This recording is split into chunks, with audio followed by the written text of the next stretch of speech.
امریکی صدر پاک افغان جنگ بندی کرانے کے لیے تیار۔ ڈونلڈ ٹرمپ نے کہا پاکستان اور افغانستان کے درمیان جھڑپیں ہو رہی ہیں، یہ جنگ بھی بند کرانا پڑی تو یہ بھی میرے لیے بہت آسان ہے۔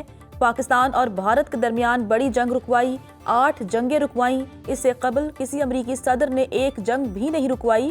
پاکستانی وزیراعظم نے کہا کہ میں نے لاکھوں زندگیوں کو بچایا، میں نوبیل انعام کے لیے نہیں، زندگیاں بچانے کے لیے جنگیں رکوا رہا ہوں۔ امید ہے جنگ یوکرین کو ٹوماہاک میزائل کی ضرورت کے بعد ختم ہو جائے گی۔ ایک بار پھر پاک بھارت جنگ کا تذکرہ۔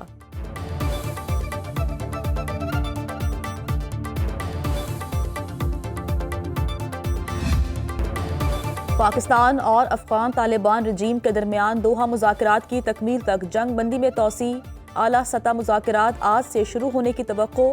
سفارتی ذرائع کے مطابق عارضی جنگ بندی میں توسیع افغان طالبان رجیم کی درخواست پر کی گئی۔ پاکستانی وفد آج دوحہ روانہ ہوگا۔ افغان وفد کے بھی آج دوحہ پہنچنے کا امکان۔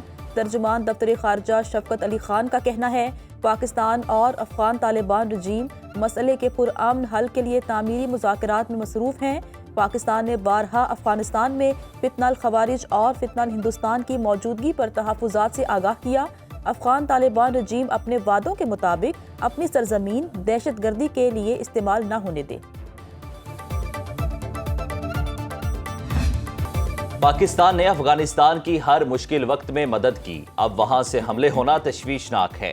افغانیوں کو پناہ دینے والا بھی برابر کا مجرم، افغان باشندوں کو اب واپس جانا ہوگا، کسی قسم کی مہلت نہیں ملے گی۔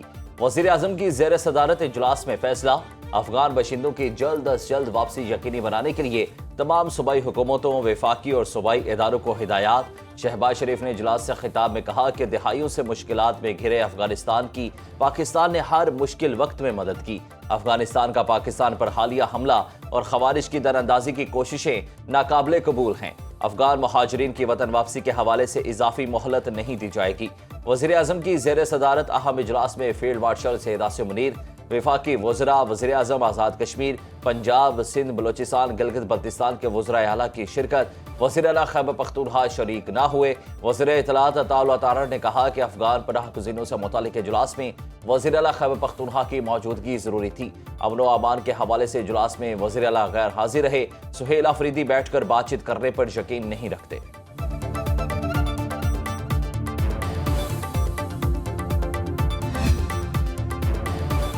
افغانستان بھارت کی پراکسی بن گیا، یہ جنگ بھارت افغانستان TTP نے مل کر پاکستان پر مسلط کی ہے۔ کابل کے حکمران جو اب بھارت کی گود میں بیٹھ کر پاکستان کے خلاف سازشیں کر رہے ہیں، کل تک ہماری پناہ میں تھے۔ وزیر دفاع خواجہ آصف نے ایکس پر پیغام میں لکھا، ہماری سرزمین سے تمام افغان باشندوں کو واپس جانا ہوگا۔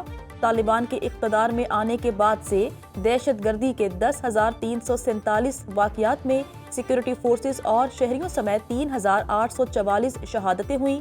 پاکستان نے 2021 سے امن کی بہت کوششیں کر کے دیکھ لیں، اب احتجاجی مراسلے اور امن کی اپیلیں نہیں ہوں گی۔ کابل وفد نہیں جائیں گے۔ دہشت گردی کا منبع جہاں بھی ہوگا اس کی بھاری قیمت ادا کرنا پڑے گی۔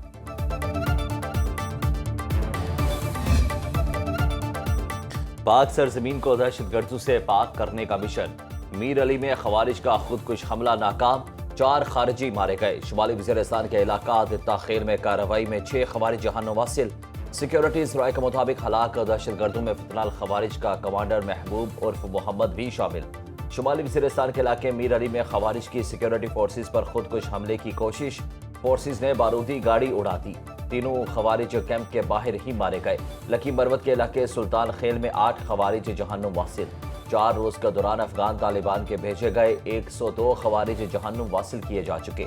آپریشن کے دوران دہشت گردوں کے قبضے سے بھاری مقدار میں اسلحہ اور گولہ بارود بھی برآمد ہوا۔ صدر مملکت، وزیر اعظم اور وزیر داخلہ کا خارجیوں کا حملہ ناکام بنانے پر سیکیورٹی فورسز کو خراج تحسین۔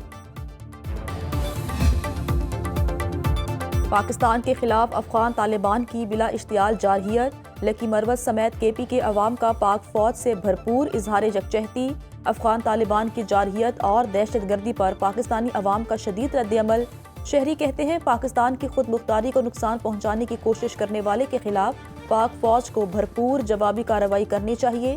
پاک فوج نے افغان طالبان کو بہترین سبق سکھایا، متعدد پوسٹوں پر قبضہ کر لیا۔ افغان طالبان رجیم کے بلا اشتعال حملوں کے خلاف بھرپور جواب پر پاک فوج کو خراج تحسین پیش کرتے ہیں۔ ابراہم معاہدے میں توسیع سے مشرق وسطی میں پائیدار امن قائم ہوگا۔ امریکی صدر ڈونلڈ ٹرمپ نے ابراہم معاہدے میں مزید توسیع کی توقع ظاہر کر دی۔ فاکس بزنس نیٹ ورک کو انٹرویو میں کہا کہ سعودی عرب جلد ہی ابراہم معاہدے میں شامل ہو جائے گا۔ اسرائیل اور سعودی عرب میں جلد ہی سفارتی تعلقات قائم ہو جائیں گے۔ سعودی عرب کے ساتھ ہی دیگر ممالک بھی معاہدے کو قبول کر لیں گے۔ ابراہم معاہدہ ایک معجزہ، متحدہ عرب امارات کی شمولیت اہم تھی۔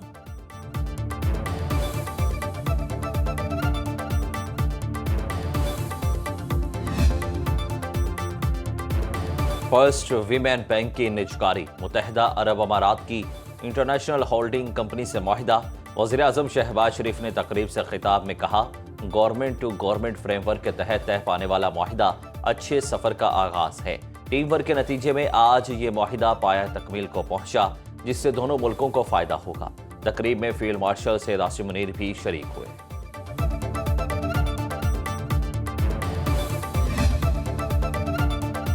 وزیر خزانہ محمد اورنگزیب کا دورہ امریکہ، واشنگٹن میں اہم ملاقاتیں۔ محمد اورنگزیب کی چینی نائب وزیر خزانہ سے اقتصادی اصلاحات اور دو طرفہ تعاون پر تبادلہ خیال۔ ورلڈ اکنامک فورم کے فیوچر فار گروتھ انیشیٹو کے موضوع پر اجلاس میں شرکت۔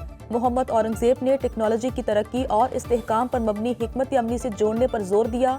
وزیر خزانہ کا واشنگٹن ڈی سی میں جے پی مورگن انویسٹمنٹ سیمینار سے خطاب۔ پاکستان کی اقتصادی اور مالیاتی پالیسی کے حوالے سے گفتگو کی۔ وزیر خزانہ نے پاکستان اور آئی ایم ایف کے درمیان سٹاف لیول معاہدے کا ذکر بھی کیا۔ ورلڈ اکنامک فورم کے اجلاس میں شرکت بھی کی۔ کہا، اے آئی سے مختلف شعبوں میں خدمات کی فراہمی کے معیار میں بہتری آئی۔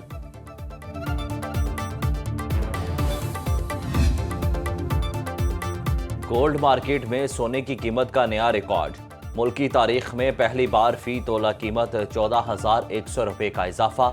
ایک تولہ سونا 4,56,900 روپے کی بلند ترین سطح پر پہنچ گیا۔ پاکستان سٹاک مارکیٹ کے کاروباری ہفتے کا مندی پر اختتام۔ 1 ارب 98 کروڑ حصص کی تجارت میں 638 پوائنٹس کی کمی ریکارڈ۔ 100 انڈیکس 1,63,806 پر بند۔ کاروباری سودے 40 ارب روپے میں طے پائے۔ سرمایہ کاروں کے 107 ارب روپے ڈوب گئے۔ مارکیٹ کیپٹلائزیشن 18,968 ارب روپے پر آ گئی۔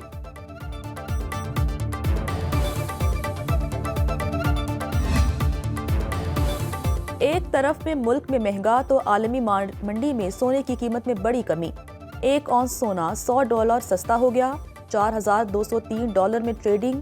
کرپٹو کی قیمت میں بھی نمایاں کمی ریکارڈ۔ بٹ کوائن کی قیمت میں $1,500 کی بڑی کمی۔ $1,06,600 میں ٹریڈنگ۔ خام تیل بھی سستا ہو کر $61 فی بیرل میں فروخت۔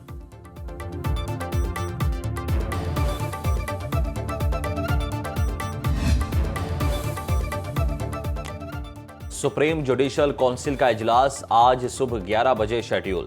چیف جسٹس یحییٰ افریدی صدارت کریں گے۔ سپریم جوڈیشل کونسل میں آئین کے آرٹیکل 209 کے تحت دائر شکایات کا جائزہ لیا جائے گا۔ اعلیٰ عدلیہ کے کوڈ آف کنڈکٹ سے متعلق بھی غور ہوگا۔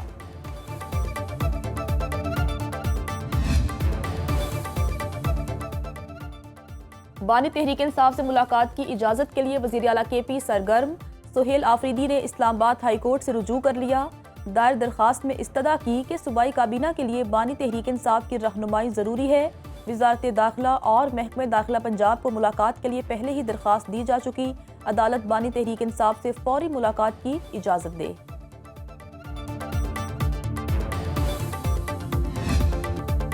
پنجاب کابینہ نے مذہبی جماعت پر پابندی کی منظوری دے دی۔ مراسلہ وفاقی وزارت داخلہ کو ارسال کر دیا۔ وزیر اطلاعات پنجاب عظمہ بخاری کی تصدیق۔ نیوز کانفرنس میں کہا کہ حکومت کے رٹ کو چیلنج کرنے والے ملک کے ہمدرد نہیں۔ مذہب کے نام پر اپنی سوچ مسلط کرنا ناقابل قبول ہے۔ اس گروہ کی جانب سے ایسا پہلی بار نہیں ہوا۔ انتہا پسند جماعت دہشت گردی کی کارروائیوں میں ملوث۔ ملک میں سیاسی اور مذہبی جماعتیں سسٹم کا حصہ ہیں۔ احتجاج کی کال غزہ معاہدے کے بعد کی گئی۔ مذہبی جماعت کے احتجاج کا کوئی جواز نہیں۔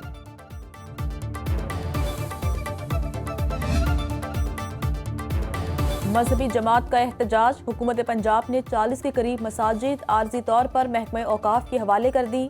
محکمہ اوقاف کے امام نمازیں ادا کروائیں گے۔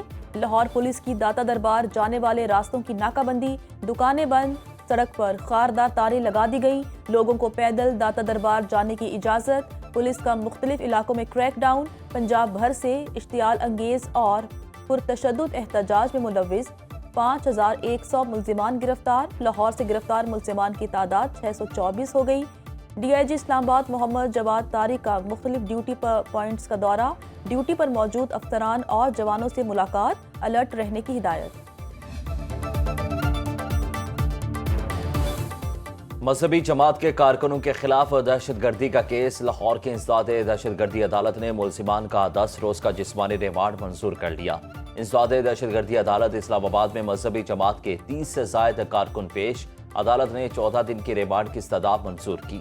پنجاب پولیس نے 2017 سے 2025 کے دوران مذہبی جماعت کی جانب سے کیے گئے پرتشدد مظاہروں اور احتجاج کے دوران جانی اور مالی نقصانات کی تفصیلات جاری کر دی۔ مذہبی جماعت کے خلاف دہشت گردی اور دیگر دفعات کے تحت 2017 میں 27، 18 میں 6، 21 میں 7 مقدمات کا اندراج کیا۔ پولیس ریکارڈ کے مطابق ٹی ایل پی کے مظاہرین نے پنجاب بھر میں 11 پولیس ملازمین کو شہید کیا۔ مظاہرین کے پتھراؤ، ڈنڈوں اور فائرنگ سے 1648 ملازمین زخمی ہوئے، 69 ملازمین مستقل معذور، 202 شدید زخمی ہوئے۔ مظاہرین کے تشدد سے 16 شہری جاں بحق، 54 شدید زخمی ہوئے۔